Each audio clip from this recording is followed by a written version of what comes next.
Hey, so this is just going to be a unscripted vlog shot from my bed. I tried to record a YouTube video yesterday, or a couple days ago, for the Organizing 101 series I'm trying to work on, but it didn't go super well, and I feel like I'm going to take a bit more time to work on that script,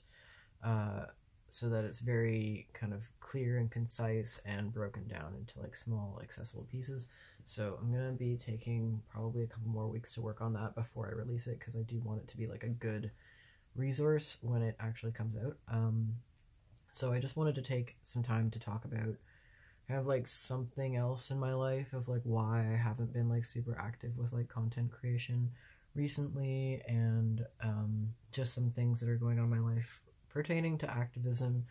and stuff like that. So yeah, I guess I don't really know where to start, but I feel like it's important to talk about. I wanted to talk about like grief and like climate anxiety and mental health and things like that. So I have been dealing with like a lot of the term that's been coined so far, I guess, is eco-grief, but the term I prefer to use is earth grief, because I feel like eco-grief places the focus solely on the climate and ecological degradation, and doesn't put enough of a focus on the social aspect and the causes of ecological degradation. And the fact that, you know, people who experience a lot of despair at the state of the world, it's often not just about the climate, it's often about political degradation and the rise of neo-fascism and oppression and things like that that are being experienced by people as well. So yeah, I've been having a pretty hard time for the past couple of years, coping with this like feeling of like kind of pervasive grief about the state of the world. And I had a friend, I have a friend who was a really big support for me on that, and was the person who I primarily confided in about that. He was a very compassionate activist, and did a ton of work in like the climate justice community in Toronto and other places, did a lot of Indigenous solidarity work, did a lot of land defense, had been involved in more projects than I'm probably aware of, and one of the first older activists who really kind of like took me under his wing when I first got involved in direct action related to like anti-racism and anti-fascism. And so yeah, he was really like a mentor to me in that way, and he wound up committing suicide at the end of January. So I've just kind of been like going through the motions, processing that, and trying to be present for and like supporting his friends, and you know, participating in like arranging for the memorial service and all these other things to kind of like keep busy and feel like I was doing something after that happened. But it's been really hard, to be honest. I guess I just wanted to make a video about that, because like on the one hand, I don't really want to be like showcasing my like grief and mental health to be like,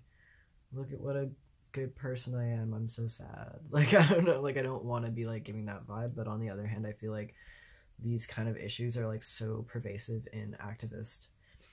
communities that I think it's worth talking about, that, you know, this kind of work does like take a toll on people, and it's important that we are checking in with each other, and that we are, you know, developing tools for mental health and like coping with trauma and resiliency and things like that. And you know, my friend had a lot of mental health issues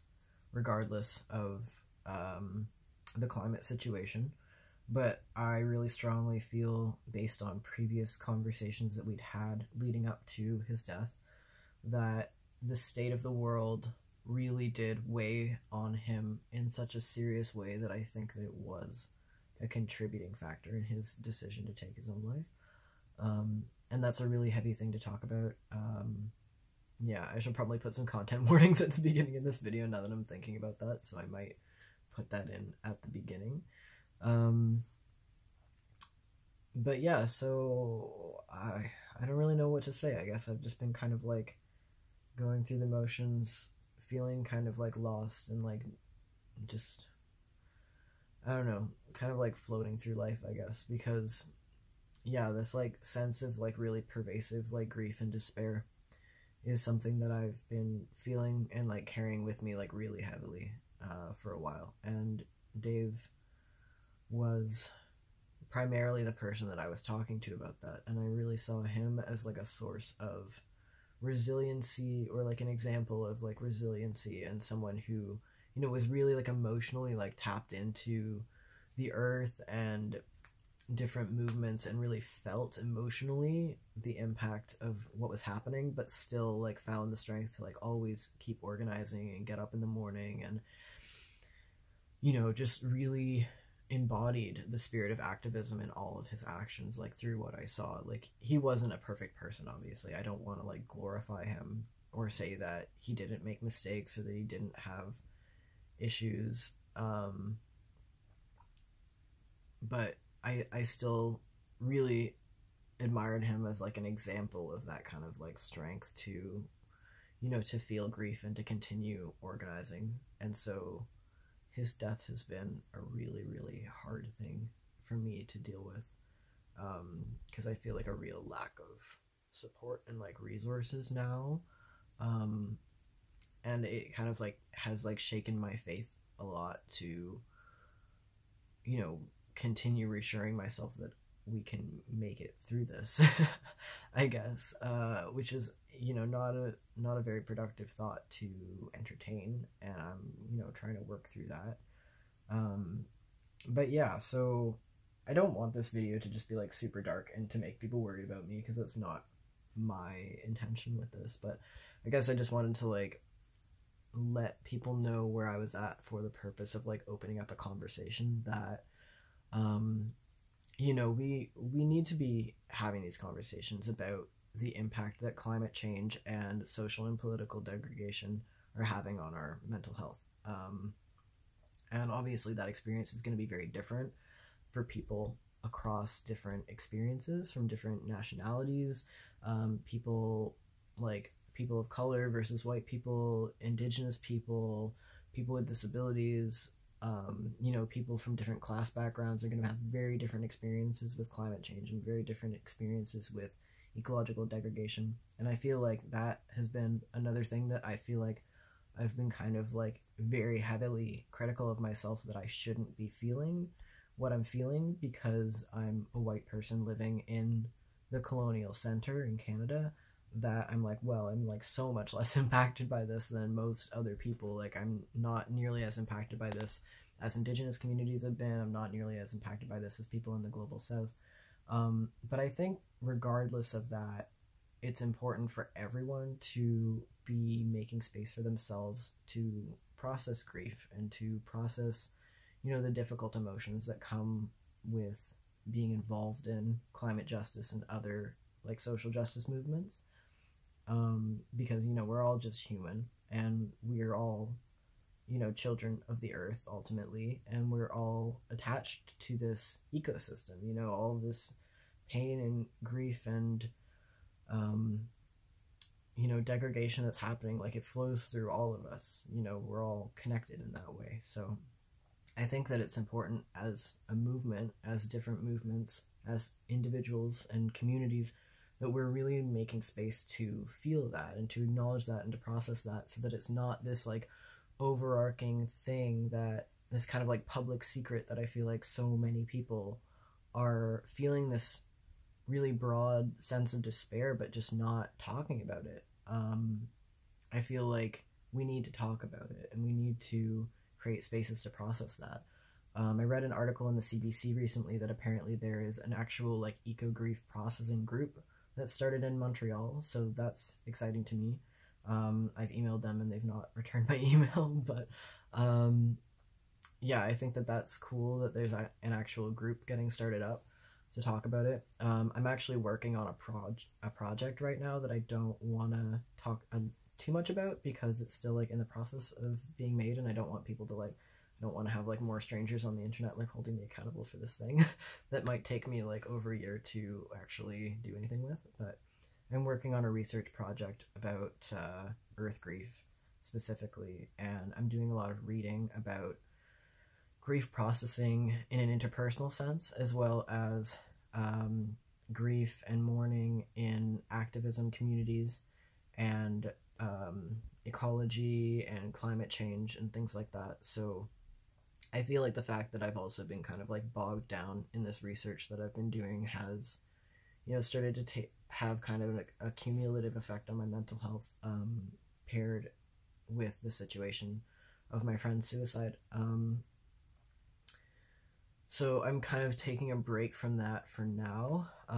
But that being said, the research that I did, I think, was very helpful to me, and I'm going to put some like book recommendations in the description for books that I read that I felt gave me some like ability to process things more actively. So like, I know I just sound like I'm kind of just like down right now, but that's just kind of like the place that I'm in right now. But I think that I have over the past year like made some progress in my ability to process grief, and, you know, my capacity for that. So I just want other people to like have resources about that and understand that this is like a grieving process that we're going to be going through, and that, you know, we all need to talk about that and go through it actively. And denying the pain that we're in and denying the state of the world is not going to make it any easier to deal with. But that being said, this kind of despair can't always be avoided. Sometimes it's just something that you need to learn to live with and be able to develop skills to live with, because I think especially for people who are activists, you know, just by almost the personality type of being an activist, like you tend to be someone who's compassionate or empathetic, or like has a sense of moral responsibility to things that are going on in the world. And just by virtue of having that personality, I think that people have a tendency to internalize a lot of pain, of things that's going on around them. So yeah, I think everyone in the world, but especially people who are involved in activism, need to be making space in their life to acknowledge that and do some like active processing of that. Like not just being like, oh, I acknowledge that I'm bothered by this, but actually meditating on it and actually, you know, talking about it with friends, creating like a circle,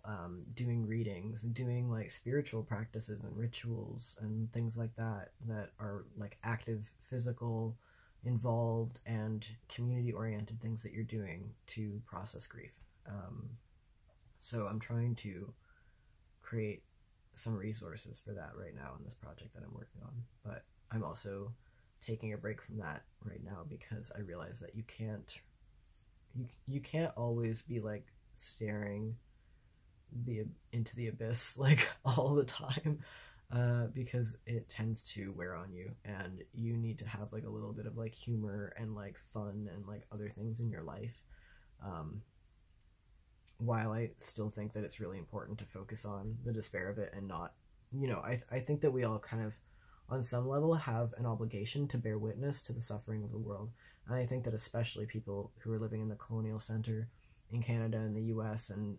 Britain and and Europe, you know, we really have an obligation more than other people, I think, to bear witness to what's happening in the world. But that being said, you know, we're all just people, and we all need to take care of ourselves and can't really be of use to other people if we're not taking care of ourselves. So I'm just kind of like taking some space right now for myself, I guess, to try to work on my mental health and my resiliency and make sure that I am, you know, kind of like taking care of myself first, not in like the to the neglect of other people, but I guess just in the kind of like putting on your own oxygen mask first kind of thing. So yeah, I don't really know what that looks like right now, but that's kind of what I'm trying to do, I guess, just like working on art and reading things that are not related to climate change or death research. But yeah, I'm gonna post some resources in the description, and like tactics that I've felt have been helpful for this. I started meditating a lot. Actually, my friend Dave was like a big inspiration for me to start meditating, and I kind of wanted to like thank him for that after a conversation that we had shortly before his death, but I like never got a chance to actually thank him for that. But anyway, I don't want to just like keep bringing you down about that, but meditation is really important, and I've been trying to get back into my meditation routine, and I really recommend that as a coping skill. Honestly, something a lot of people might not know about me, but something I am planning on making a video about is that I also recently, or within the past year, started going to church. And I've honestly found that participating in like a faith community has been really helpful for me, in both like processing trauma and processing this kind of like earth grief and like difficult emotions about the state of the world right now. Honestly, like developing a relationship with God has been very helpful, and I know that that's not for everyone, and I'm not trying to tell anyone anything or like what to do, but I'm just saying that that has been something that I've been doing, and it's been something that's been kind of helpful for me, and I am planning on like making a video about my thoughts around that and why I chose to do that. So yeah, that's just kind of a life update, I guess. I've been talking for like quite a while. I didn't expect this video to be so long, so I'm probably going to let you go. I'll include my Twitter in the description so you can like follow me, because I like tend to post on there more than I post videos on YouTube. And I'll also include my PayPal if you feel like buying me a coffee, I guess. I haven't been like doing a lot of work recently. Not that I think that this video is necessarily something that like warrants a tip, but I don't know. Sometimes people like to drop money in my PayPal. Yeah, I guess that's everything, and you'll probably be hearing from me soon. I'm not sure if I'm gonna make the like religion video first or if I'm gonna make the next like organizing video, but we will see. Hopefully I'll have another video out within the next few weeks. And yeah, just take care, happy organizing, and I wish you all, you know, love and safety and resiliency and health in the present and in the future. So, peace out.